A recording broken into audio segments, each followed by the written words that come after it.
Hello everyone. तर आज आपण बनवणार आहोत सुंदर असा इयर कप.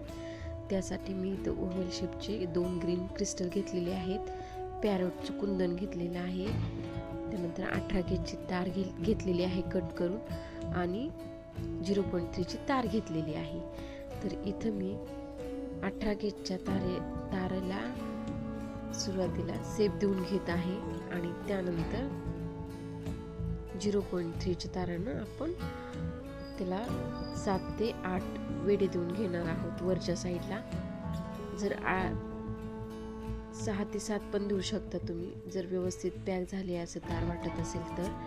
आणि कोणी सेप ना नंतर देतं, कोणी आधी देतं. जर तुम्हाला सेप देऊन करायला जर त्रास होत असेल तर तुम्ही नंतर पण सेप देऊ शकता, जे की आपण लूप बनवतो ना वरती तो. ओके. तर त्यानंतर मी ग्रीन कलरचा क्रिस्टल घातलेला आहे ओव्हल शेपचा, तर तो मी आता पॅक करून घेते. कशा पद्धतीनं पॅक करते बघा. आणि ज्यावेळेस आपण पाठीमागून खाली तार घेतो ना, ते मण्याच्या पाठीमागून घ्यायची तार, म्हणजे समोरून दिसणार नाही. ओके. त्यानंतर मी पॅरोटचा कुंदन जो आहे ना, तो आता तार वरती दिसू नये या पद्धतीनं पॅक करत आहे. तर बघा तुम्ही कशा पद्धतीनं पॅक करते, कारण की वरती फक्त आपल्याला तो जो कुंदन आहे ना तोच दिसायला हवा, तर फिनिशिंग व्यवस्थित दिसते. नाहीतर मग तार वगैरे दिसतात आणि मग ते तारा दिसल्या की मग ते व्यवस्थित फिनिशिंग वाटत नाही. त्यामुळं व्यवस्थित मी वरच्या होलातून सुरुवातीला पॅक करत जाते. आपल्याला कुंदन कशा प्रकारे पॅक करायचंय तारेवरती तसा ठेवून घ्यायचा. त्यानंतर त्याचे होल कुठे कुठे आहेत ते पाहायचे. त्यानंतर आपण वरती तार दिसू नये या पद्धतीनं कशा पद्धतीनं पॅक करू शकतो हे बघूनच नंतर पॅक करायचं आहे. सुरुवातीला जर तुम्ही नवीन असाल तर तुम्ही सेपरेट असं तारेवरती तार घेऊन पॅक कसं करायचं हे बघा आणि नंतर मग व्यवस्थित करायला घ्या. ओके. तर मग मी बघा कशा पद्धतीने पॅक करते.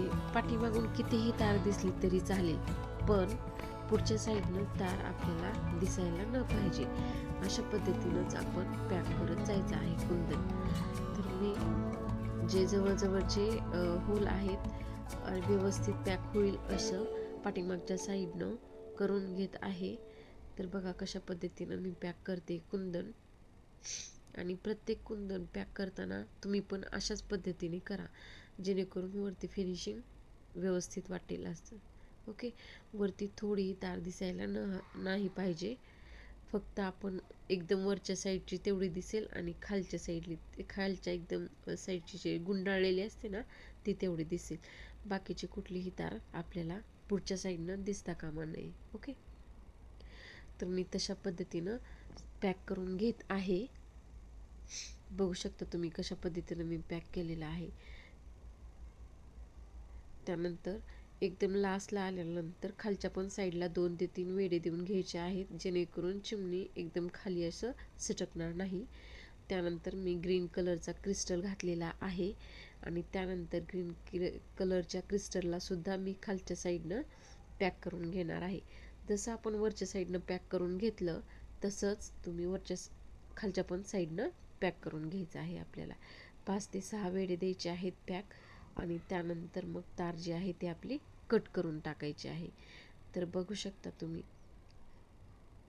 किती सुंदर असे दोन्ही इयर कप आपले रेडी झालेले आहेत. मी एक आधी केलेला आहे, तेच तुम्हाला मी दाखवत आहे. आणि नंतर लूप करताना पाठीमागचं बघा तुम्ही मी कसं करते.